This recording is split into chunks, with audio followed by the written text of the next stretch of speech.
What school? Austin High School. Austin High School. Dallas Kendrick, come on down and get your ramen noodles. David Don't be ashamed. Bush High School. A couple of months from now, you gonna say, I'm glad I got that box of ramen. Come on down, David Tran, Bush High School. David Tran, Bush High School. Come on down, get your ramen noodle box. Elkins High School. Derek Dickerson won a magic bullet. Some of y'all tripping up in here. I'll take the box right now. Never a bad time for a little ramen noodle. Derek Dickerson. Derek Dickerson, Elsick High School. Elsie, come on down. Elkins High School. We won a Maximilian from Clemens. Maximilian from Clemens. From Clemens High School, Maximilian, come on down. From Dulles High School, Anthony Houghton. Right here. Anthony Houghton from Dulles High School. Lane Zay. What'd you say, which one? Lane Zay. What reading point? From Dulles High School. Lane Zay from Dulles High School. Somewhere in there. Lane Zay from Dulles High School. Magic Bullet? Gaffar from Clemens. All right, from Clemens High School. You stay Kempner High School. from Kempner High School. Sorry, Kempner, make some noise. Come over here. Houston Gaffer, come on down. You're a winner. Come on down. Tiffany Ware. Tiffany Ware, Elkins High School. Come on down. Hightower High School, Afrin Madani. That's Hightower? Yes. From Hightower High School, Afrin Madani, come on down. Hastings High School. Hightower High School, Tamora Daniels.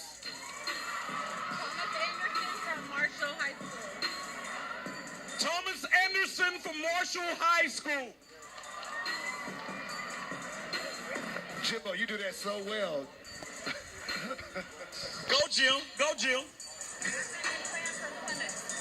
From Clemens High, Jasmine McClain, come on down.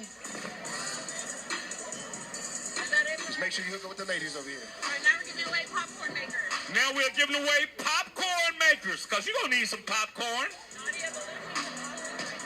From Austin High School, Nadia Belushi, come on down.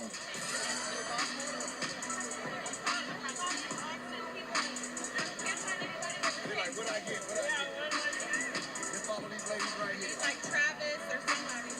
Here's Elkins High School.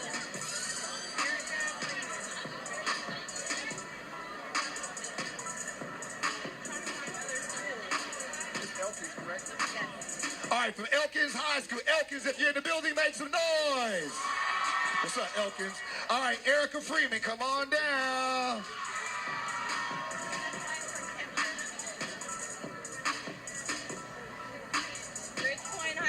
Vanessa Liu. Kempner High School, McKinney Flynn, come on down, McKinney.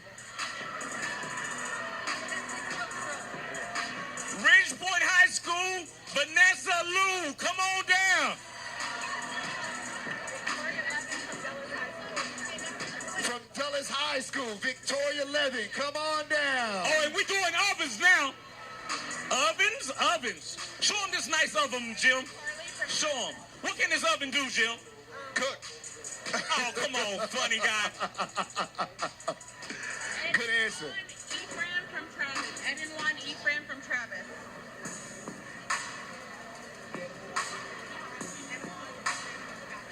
Edwin Ephraim from Travis. Come on down. Over here, sweetheart.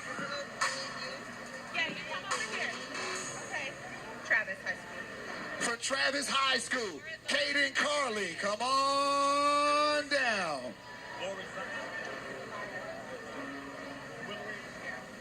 Laura Zelaya from Willow Ridge. Miss. Laura Peoples from Hightower.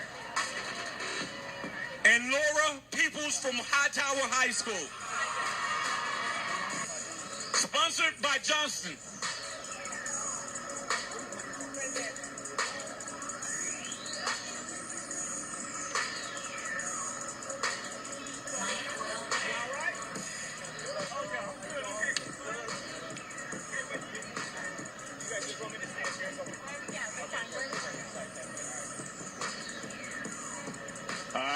will you give it up for your radio station real quick for me? I appreciate these dudes doing work. All right, so like they said, my name is Mike Smith, and they asked me if I would fly down here and come talk to you guys for a little bit. And so as you guys are thinking about what careers and what jobs you're going to have, let me tell you guys real quickly what I do. Everybody always asks what my job title is. My friends always want to know what I do for a living. I never know what to tell people, and so now that I'm an adult or whatever, I'm supposed to carry business cards. And so my business card says, like, what my official job title is. I call myself a professional teenager. And let me explain to you what that is real quickly. That's a legit career. Let me explain what I get to do. I get a chance to travel all around the world. My skateboard has given me an opportunity to travel all across the world. I get to work with some incredible companies. I've got a TV show I created called The Harbor TV with my friends at Jostens, and The Harbor TV is watched by almost 5 million kids every single week. It's the #1 school, or the #1 show in high schools in America. I also have another show that I created with a friend of mine that a lot of you know by the name of Rob Deerdeck. And so Rob and I created this TV show. Absolutely, I got you. He literally is this tall. And so I created this show. I created this show with Rob on one purpose. The whole reason that I created this TV show is I get really tired of people talking about how tough this generation of kid is and how you guys don't do big things. And I wanted to show the world how incredible you are. So I'm working with Rob this summer out of the Fantasy Factory to show the world how great you guys are. And I get a chance to do some pretty cool stuff. And they asked me to come and share with you guys my story just a little bit. And so for me, I squeaked into college. I barely graduated high school. I rolled into college, and my first day on college campus, I got a chance to play basketball in college. And my college basketball coach, he asked me what I wanted to get a degree in, what I wanted to study, and I was super honest with my coach. I was like, listen, my mom didn't graduate high school. My dad didn't go to college. I was like, I'm the first person in my family to ever do this whole thing. And I just told him, I was like, I'm going to get a degree, and I'm going to help some people. And my coach looked at me, and he goes, you want to help people? And I said, yes, sir. He goes, great, get in my truck. And I was like, no, my mom warned me about people like you. I was like, I heard about that before, all right? But that's your college basketball coach, so you tell that man, yes, sir, you get into that truck, but when he's not looking, you low-key text your mom, mama, I love you, coach did it, all right? Like, y'all gotta stay safe out there. It's a big world. But coach puts me in his truck, and that dude drove me 8 blocks from the arena that I played at. He parked his truck. He said, get out and walk. Coach walks me to this top of this tall bridge in downtown Omaha, Nebraska. He looks at me and he was like, Smith, if you're trying to help people, he was like, why don't you figure out how to help them? And he pointed. I looked over the railing of this bridge, and down there underneath that bridge was tons of homeless people, tons. Now, where I come from, I grew up in a little farm town with no stoplight. And I'm looking at all these homeless dudes under a bridge, and I just looked at my coach, and I was like, sir, what do you expect me to do about this? And he was like, come on, like I thought we were helping people today. So coach walks me down this bridge, points to a trail, said, you follow that trail to the end, you're going to find exactly what you're looking for. But he was like, you're a man now, you got to do this on your own. So coach goes and sits in the truck. I walk under that bridge. I put my hand out to the first homeless man I saw sitting in the dirt. I shook that man's hand, and I just said, my name's Mike. I go to school right up the hill. Like, what's up? How can I help? And this homeless man's telling me his name, his story, where he was from, how he ended up homeless. He looked at me, and he was like, you know what I need? And he just said, I need socks. And I didn't get it. I'm like, why do you need socks? And this dude took off his boot. I saw his feet. And here's what I didn't realize. Homeless people, not just where I come from, but all across the country, homeless people can't afford new socks. So this dude had been wearing the same pair for months at a time. I looked at this man's feet, and his toenails were turning black, and the bottoms of his feet were literally starting to rot. And I'm looking at his feet thinking to myself, I'm like, we talking about socks, y'all. Like, this dude just needs some socks. And I was like, kids today are dropping $20 on one pair of socks because you think your sock game's got to be so strong. And I'm like, we got dudes down here doing anything for socks. I was like, I can get you some socks. So I walked up to campus. I didn't have any money. I didn't have that many pair of socks. But the one thing I had was the fact that I played sports in college. And when you play sports in college, you get free stuff. So I walked into that equipment room. I found a brand new box of Adidas tube socks for the girls volleyball team. But I was like, whatever, they're free, right? And so I grabbed the socks and walked off, and coach is like, what are you doing with those? And I was like, helping people. Like I got you, all right?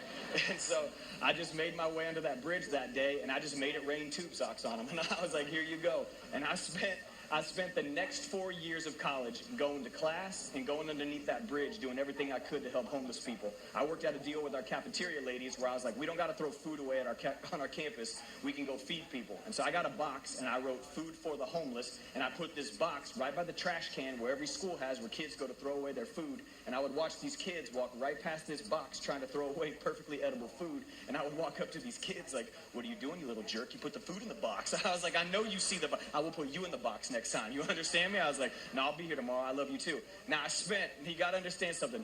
I spent the next 4 years of college walking underneath that bridge, doing everything I could to help homeless people, coming up with socks, organizing food drives. I played basketball all 4 years. My senior year, I was the first team All-American. I took our university the first ever national championship they played at. When I got done playing basketball in the United States, I went and played overseas. I got hurt and I came back, and everybody kept asking, well, what are you going to do now? So I started my first nonprofit. I took everything I learned in college and I put it into starting a first nonprofit. And my first company I started was an indoor skate park, and I put it in a mall. I wanted to create a positive place for skateboarders to go, so I opened up a skate park and put it in a mall.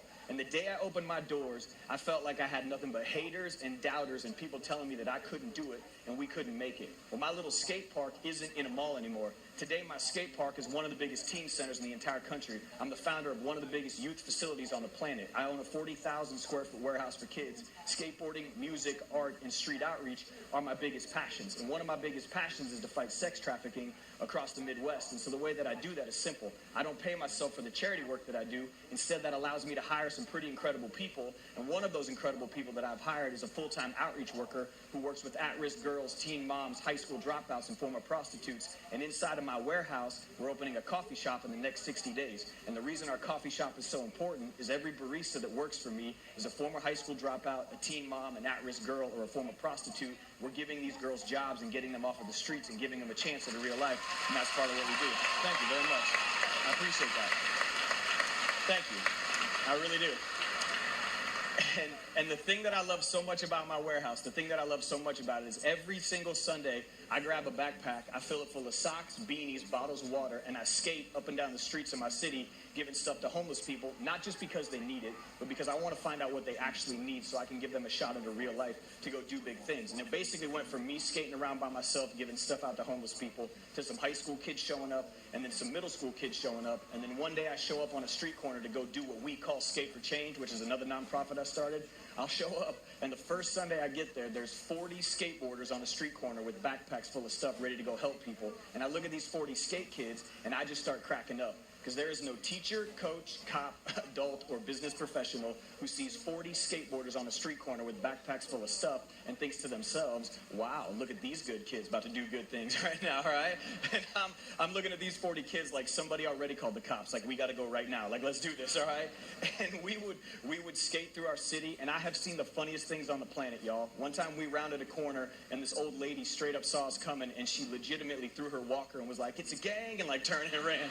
And I'm like, yo, that's the fastest she's moved in 2 decades. Like, how about that? I'm like, she still got it. Like, that's inspiring. But I would see something even more incredible. I would watch a bunch of young people, a bunch of kids your age, take off their backpacks, not because they had to, but because they wanted to. And I would watch these kids give out their food, their socks, their water, their stuff. They'd hand it to a homeless person. And people all over the planet always ask me, what are we supposed to say? And I'm like, it's really simple. You just look at someone, you shake their hand, and you say, hey, you matter to me.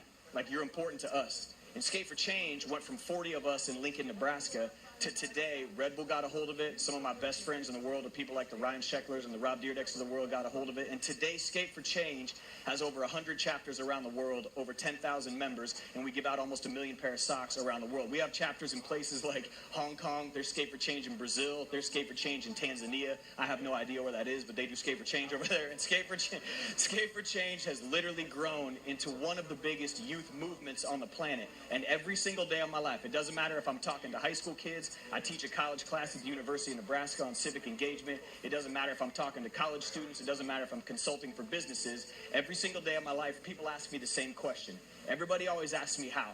Like, how do you go from being a 17-year-old high school kid to starting nonprofits, owning companies, creating TV shows, building brands, building a movement? Everybody wants to know how. And here's what you guys got to understand about this room. This is why I love working with teenagers so much. Every one of you kids sitting in here, y'all want to be amazing. You guys want to be incredible. That's why you guys do what you do.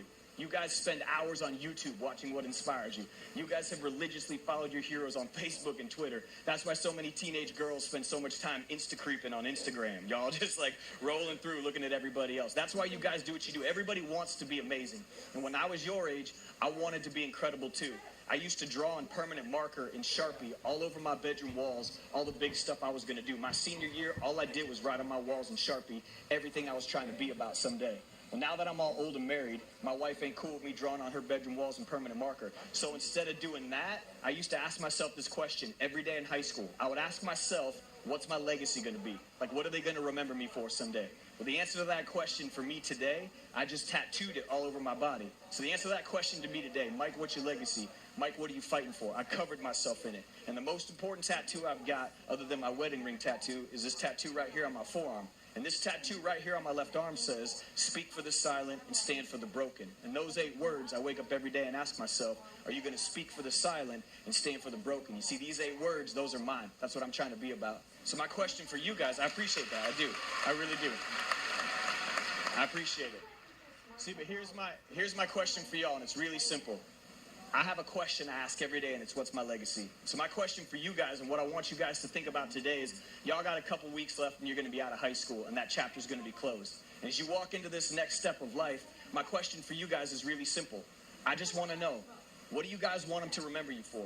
What words do you want them to say about you? What big things are you trying to do someday? And let me give you a little advice. For you young ladies in the room, let me spit some real truth here for a moment. Let me explain something. For you, your legacies are never going to be this. There's not one of you young ladies in here who's ever going to be remembered for her test scores or her GPA. It's not going to be your hair, your clothes, your makeup, or that duck face selfie you take on Snapchat, all right? Like, it ain't going to be that. I promise you. Every one of you girls need to understand something. You young ladies in this room, you are the answer to most of the world's problems. You are the future, and you have to understand that. I believe that. I fully believe it, all right? I do.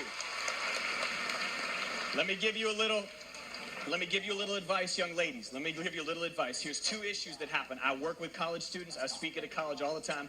Let me explain what happens. There's this pressure you guys feel today that you feel like when you look in the mirror, you've got to care more about the reflection staring back at you than the character. Let me tell you, chase after your character. That's where your legacy is found. And for those of you that want to fight for gender equality, let me give you one quick thing. Here's where gender equality starts for you young ladies. It starts when you girls learn to have each other's backs instead of battling each other behind each other's backs. That's where it starts, all right? That's where gender equality is found. I promise you that. Absolutely. Now, for you dudes, for you young men in the room, I'm going to spit some real truth. I didn't want to be a speaker. I didn't want to do this whole hop on a stage thing. But somebody walked into my skate park and handed me a survey about our generation of young men. And here's what they've said about us. Here's my little parting advice for you. They say that if we don't fix it real quick, we as a generation of young men are going to create the most fatherless generation of all time, and they think we've become the most immature generation of all time. And here's what they think we stand for. This is all they think we care about. They think we're a generation of boy who cares more about sneakers, snapbacks, video games, and getting pictures from girls off Snapchat than we care about having a little bit of integrity or a little bit of leadership. So let me tell you boys one thing real quick. When you get to college, put the video game controller away, don't ask for photos on Snapchat, and do stuff that's going to help you be a man someday, all right? I promise you, 100%. Absolutely. Yep. Absolutely. And I always feel so bad for the dude sitting next to his girl, because she's looking at him right now like, yo, he talking about you. Like, that is you right now, all right? Now, so here's what we're going to do. This is all I wanted to ask you. I came down here today because I just want y'all to know that I'm super proud of you. I honestly believe that this generation that we're a part of is going to go fix a lot of what's broken in the world today. But I think you guys got to start with one question. I honestly believe it from the bottom of my heart. I think if you guys want to start companies, you want to be CEOs, you want to change the world, you guys want to travel and get paid, it all starts with one thing. You got to look yourself in the mirror and you got to ask yourself a question. What do I want my legacy to be? And whatever words you come up with, whatever little ideas bounce around inside of your head, I promise you one thing.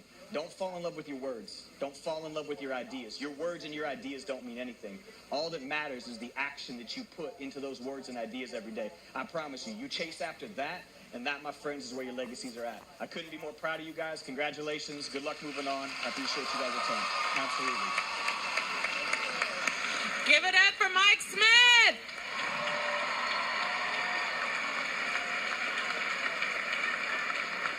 Where did J Mac disappear to? Did he go back to Conroe?